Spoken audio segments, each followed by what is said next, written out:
ඇයි සාර්ථක වුණු මිනිස්සුන් අපිට මැජික් එකක් වගේ පේන්නේ? අපි පළවෙනි අඩිය තියන්න බය නිසා. ඔයත් අඩියක් තියලා බලන්න. මැජික් එකක් නෑ එතන. ඒක ඇස්පැන්දුමක්. හැබැයි අපි අහුණා. මේ ලෝකේ සාර්ථක වුණු හැම මිනිසෙක්ටම වගේ ඔබටත් පුළුවන් සාර්ථක වෙන්න. සද්ද නැතුව වැඩ කරන්න.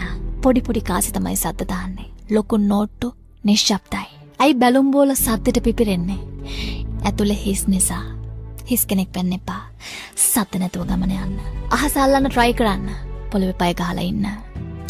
සමහර වෙලාවට ප්‍රශ්න අපේ ගමනට බාධා කරනවා. දෙයක් කරන්න ඕනේ නම් එයා කොහොම හරි ඒක කරනවා. හීනවලට යන්න තව පාරවල් තියෙනවා. නැගිටලා බලන්න. සමහර වෙලාවට වාඩි වෙලා ඉති දුර පේන්නේ නැහැ. වැරදුනොත් වැරදුනාවේ. වැරදුනොත් පෙරදුනාවේ. වැරදුනොත් ඒකෙන් ඉගෙන ගන්න. හරි ගියොත් සමරන්න. වැරදෙන්න පුළුවන් නම්, පෙරදෙන්න පුළුවන් නම් ඇයි හරියන්න බැරි කියලා හිතාගෙන උත්සාහ කරන්න.